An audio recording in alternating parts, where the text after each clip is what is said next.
Assalamu alaikum. Here is this week's rundown of the major financial, investment, and business news. Before I start, my name is Rakan Kayali, founder of Practical Islamic Finance, where we help people globally build wealth in a halal way. To follow our portfolios and access exclusive content, consider becoming a member.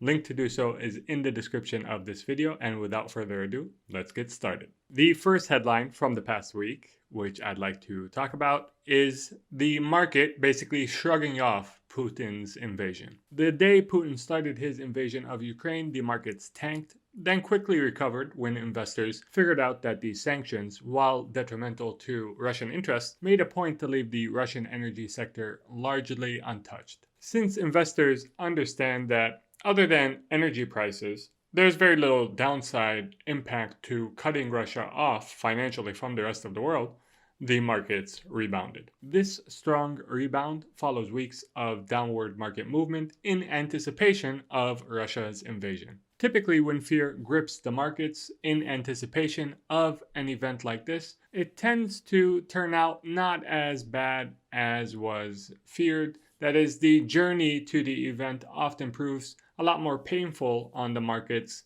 than the event itself. Partly encouraged by the resilience of major financial markets, the West added to their sanctions against Russia by taking the decision to cut some Russian banks from the SWIFT network. SWIFT, or the Society for Worldwide Interbank Financial Telecommunication, is a network used by banks to send secure messages about transfers of money and other transactions. To understand what being banned from the SWIFT network actually means, imagine all your family members are using PayPal to make or receive payments from one another. If you get banned from PayPal, every time you want to make or receive a payment from one of your family members, you have to reach out to them individually, try to see what other applications they may have an account with. Maybe they can try out ChinaPal, but they've never heard of them or it isn't available where they're at, and you slowly become a social pariah that no one wants to invite on trips because sending or receiving money from you is really inconvenient. Then your family stops returning your calls, and all of a sudden you see stories on Instagram of them on a trip to Turkey, which all your family was invited to except for you because they didn't want to have to deal with your weirdness and constant requests for them to download an app using your link so that both of you can get $5. This is what a bank getting banned from the SWIFT network is analogous to. It's that bad. More than 11,000 financial institutions in nearly 200 countries use SWIFT, with more than half of Russia's financial institutions being members of SWIFT. If not engineered well, the impact of cutting Russia off from the SWIFT network would be especially costly for both Russia and Europe, which receives 41% of its natural gas needs from Russia. And while it remains to be seen how the markets react to this news, since it happened over the weekend, my hunch is that the Russian banks that are to be cut off from SWIFT are selected in a way that chokes Russia out financially to the maximum extent possible without hurting the West's own interests in accessing Russian oil and gas and keeping energy prices under control. Thus far, and admittedly we're only a few days into the invasion, it seems the economic impact of Russia's invasion and the sanctions imposed as a result will be limited to a modest increase in inflation. This is obviously strictly from a financial perspective. I'm sure if you're in Ukraine right now, the event itself is rather painful and challenging. That said, on the bright side of things, events in Ukraine seem to confirm what I've thought all along about Russia's military, which is that it is massively overrated. Since the start of their aggression, the Russian military's progress has been rather underwhelming. Even though they've had all the time in the world to prepare, they are the ones that initiated this conflict, and on paper, should have been a cakewalk for them. However, as I've insisted many times, there is precious little evidence to support the idea of Russian military competence, and recent events have added none. To me, the only thing it seemed they were good at is being a bully.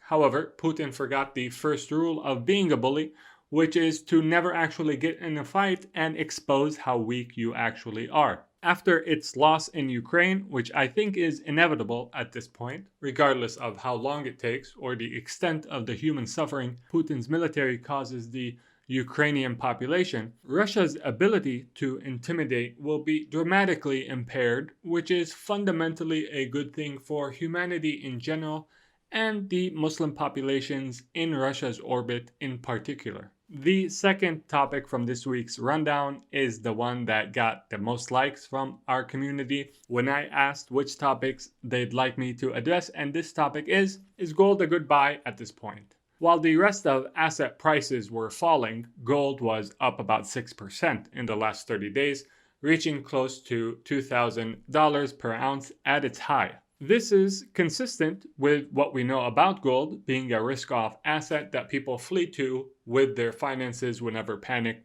sets in the markets. So, is it a good investment now? Well, if you have it in your portfolio as part of a long-term strategy, so you have, for example, 5% of your portfolio in gold and you just dollar cost average into it, then I think that's perfectly reasonable. However, if you think that it's a good time to buy now or park your money in gold now and maybe sell it in 3 to 6 months when there is less uncertainty, I don't think that's a really good trade. For the simple reason that investing is about buying low and not high. Right now, gold is near the highest it's been in 20 years. I prefer to buy the assets that have fallen out of favor, but I think will be eventually rotated to, not the ones that are already in vogue. Therefore, buying gold makes more sense to me when greed is at an all-time high, not fear. That way, I'm always one step ahead of the market, which is where you want to be as an investor. On this topic, I found this headline from CNBC when Russia invaded Ukraine in 2014. Ukraine fear sends investors into safe haven gold. At the time,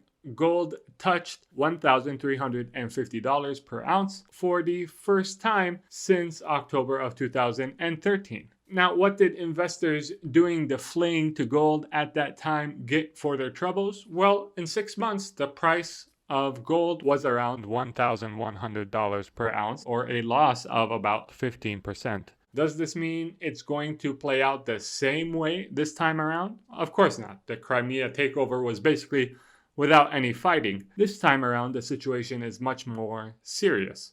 However, while history doesn't always repeat itself, it does tend to rhyme. That's my 2 cents, at least. Make sure to do your own due diligence before making any investment decisions.